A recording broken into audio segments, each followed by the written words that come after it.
नमस्कार दोस्तों, आपका स्वागत है गणित के गुरुजी यूट्यूब एजुकेशनल चैनल पर। दोस्तों, आज का जो वीडियो है वह है स्पीडी की रिवाइज योरसेल्फ रेलवे सामान्य अध्ययन की वॉल्यूम 2 पर आधारित। दोस्तों, इस बुक में विगत 30 वर्षों का हल प्रश्न पत्र सहित दिया गया है। 1992 से लेकर 2022 तक के रेलवे में आए सभी प्रश्न इसमें दिए गए हैं। दोस्तों, काफी महत्वपूर्ण बुक है ये, और केवल रेलवे के लिए ही नहीं, बाकी सभी अन्य परीक्षाओं के लिए जिसमें सामान्य ज्ञान पूछा जाता है, उन सभी परीक्षाओं के लिए यह बुक उपयोगी है। दोस्तों, इस बुक में काफ़ी सारे सेट्स दिए गए हैं। यदि आप कम समय में अधिक तैयारी करना चाहते हैं तो यह बुक आपके लिए बेहतर है। तो दोस्तों, हमारे चैनल पर यह बुक बिल्कुल शुरू से करवाई जा रही है, तो अच्छा अवसर है आपके लिए। बिल्कुल शुरू से इस बुक को कंप्लीट कीजिए हमारे साथ और अपनी तैयारी को बेहतर कीजिए।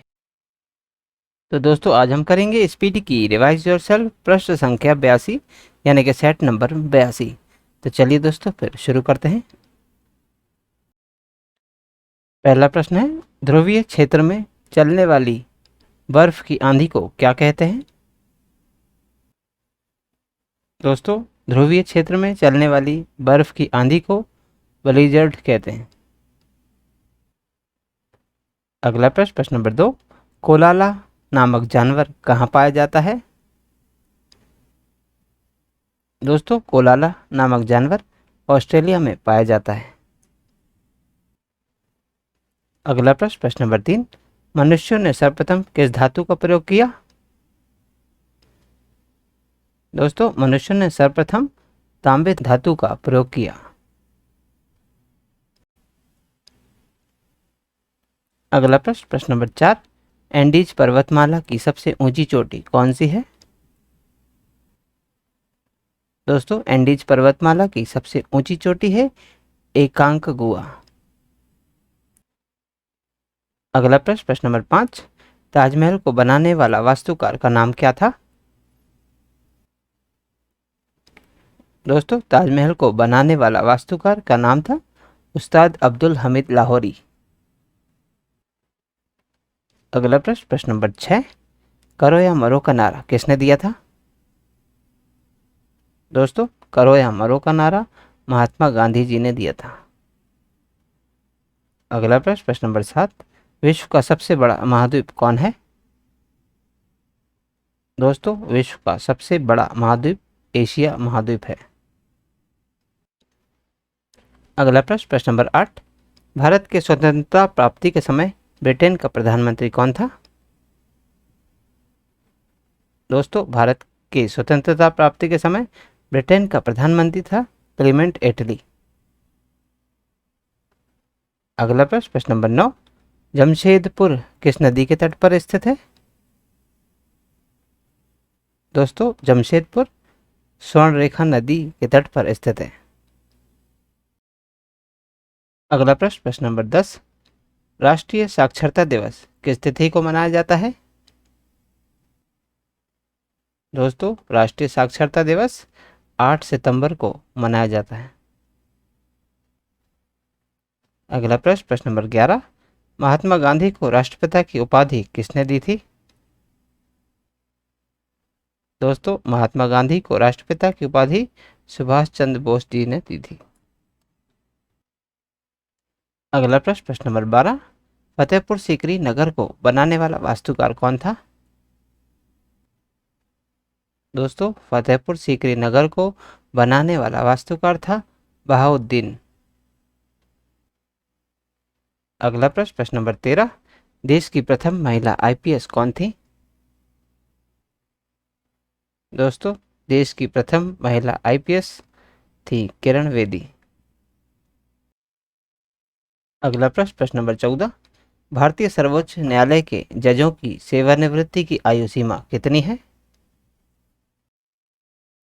दोस्तों, भारतीय सर्वोच्च न्यायालय के जजों की सेवानिवृत्ति की आयु सीमा है 65 वर्ष। अगला प्रश्न, प्रश्न नंबर 15, माउंट एवरेस्ट की ऊंचाई कितनी है?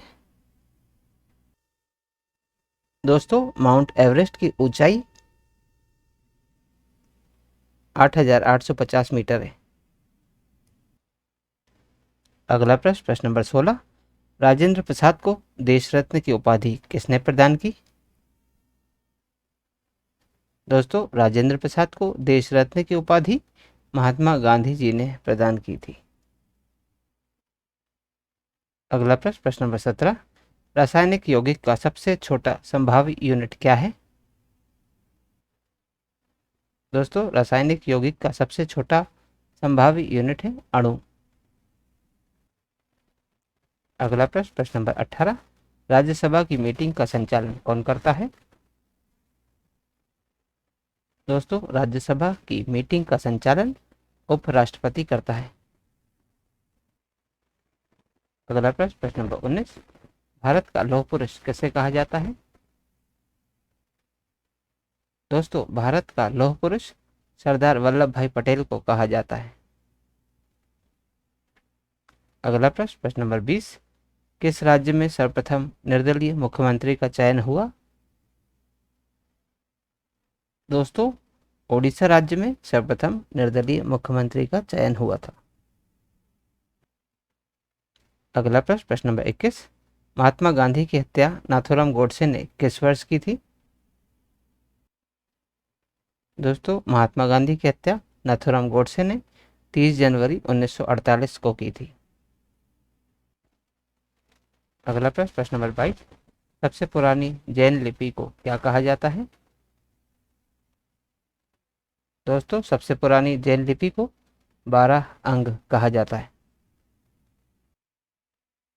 अगला प्रश्न, प्रश्न नंबर 23, विश्व का सबसे बड़ा द्वीप कौन सा है? दोस्तों, विश्व का सबसे बड़ा द्वीप है ग्रीनलैंड। अगला प्रश्न, प्रश्न नंबर 24, दाचीग्राम अभयारण्य किस राज्य में स्थित है? दोस्तों, दाचीग्राम अभयारण्य जम्मू कश्मीर राज्य में स्थित है। अगला प्रश्न, प्रश्न नंबर 25, चिपको आंदोलन का संबंध किससे है? दोस्तों, चिपको आंदोलन का संबंध वन संरक्षण से है। अगला प्रश्न, प्रश्न नंबर 26, घाना पक्षी विहार किस राज्य में स्थित है? दोस्तों, घाना पक्षी विहार राजस्थान राज्य में स्थित है। अगला प्रश्न, प्रश्न नंबर 27, अर्थशास्त्र का जनक किसे कहा जाता है? दोस्तों, अर्थशास्त्र का जनक एडम स्मिथ को कहा जाता है। अगला प्रश्न, प्रश्न नंबर 28, संगम साहित्य की रचना किस भाषा में की गई थी? दोस्तों, संगम साहित्य की रचना तमिल भाषा में की गई थी। अगला प्रश्न, प्रश्न नंबर 29, कुकिंग गैस में ब्यूटेन की मात्रा कितनी होती है? दोस्तों, कुकिंग गैस में ब्यूटेन की मात्रा 90% होती है। अगला प्रश्न, प्रश्न नंबर 30, किस अम्ल के कारण दूध में खट्टापन होता है? दोस्तों, लैक्टिक अम्ल के कारण दूध में खट्टापन होता है। अगला प्रश्न, प्रश्न नंबर 31, राजा राममोहन रॉय को राजा की उपाधि किसने दी थी? दोस्तों, राजा राममोहन राय को राजा की उपाधि अकबर द्वितीय ने दी थी। अगला प्रश्न, प्रश्न नंबर 32, लुम्बिनी का संबंध किस धर्म से है? दोस्तों, लुम्बिनी का संबंध बौद्ध धर्म से है। अगला प्रश्न, प्रश्न नंबर 33, भारत में अंग्रेजी शिक्षा का जन्मदाता किसे कहा जाता है? दोस्तों, भारत में अंग्रेजी शिक्षा का जन्मदाता लॉर्ड मेकाले को कहा जाता है। अगला प्रश्न, प्रश्न नंबर 34, संसार का सबसे बड़ा महासागर कौन सा है? दोस्तों, संसार का सबसे बड़ा महासागर है प्रशांत महासागर। अगला प्रश्न, प्रश्न नंबर 35, चार मीनार को किसने बनवाया था? दोस्तों, चार मीनार को मोहम्मद कुली कुतुब शाह ने बनवाया था। अगला प्रश्न, प्रश्न नंबर 36, आरबीआई के प्रथम भारतीय गवर्नर कौन थे? दोस्तों आरबीआई के प्रथम भारतीय गवर्नर थे सी.डी. देशमुख। अगला प्रश्न, प्रश्न नंबर 37, गुरुदेव की उपाधि किसे प्रदान की गई? दोस्तों गुरुदेव की उपाधि रविंद्रनाथ टैगोर को प्रदान की गई। अगला प्रश्न, प्रश्न नंबर 38, सबसे अधिक उपजाऊ मिट्टी कौन सी है? दोस्तों सबसे अधिक उपजाऊ मिट्टी जलोढ़ मिट्टी है। अगला प्रश्न, प्रश्न नंबर 39, कलकत्ता नगर की स्थापना किसने की थी? दोस्तों कलकत्ता नगर की स्थापना जॉब चार्नॉक ने की थी। अगला प्रश्न, प्रश्न नंबर 40, किसने मोहम्मद जिन्ना को कायदे आजम की उपाधि प्रदान की? दोस्तों महात्मा गांधी ने मोहम्मद जिन्ना को कायदे आजम की उपाधि प्रदान की थी। तो दोस्तों आज की इस प्रश्नावली में कुल 40 प्रश्न थे जो हमारे द्वारा पूर्ण कर लिए गए हैं। दोस्तों यदि आप इसका पीडीएफ चाहते हैं तो आप हमारे टेलीग्राम चैनल से जुड़ सकते हैं। हमारे टेलीग्राम चैनल में इस यूट्यूब चैनल के सभी वीडियोस के पीडीएफ मुफ्त में अवेलेबल हैं। तो जाइए आज ही तुरंत ज्वाइन कीजिए और सभी वीडियोस के पीडीएफ मुफ्त में डाउनलोड कीजिए और अपनी तैयारी को बेहतर कीजिए। और दोस्तों यदि आप इस चैनल पर नए हैं तो चैनल को सब्सक्राइब कर लीजिए, वीडियो को लाइक किया कीजिए और इसे अन्य लोगों के साथ भी शेयर कीजिए। तो दोस्तों मिलते हैं अगले वीडियो में अगली प्रश्नावली के साथ। तब तक के लिए नमस्कार।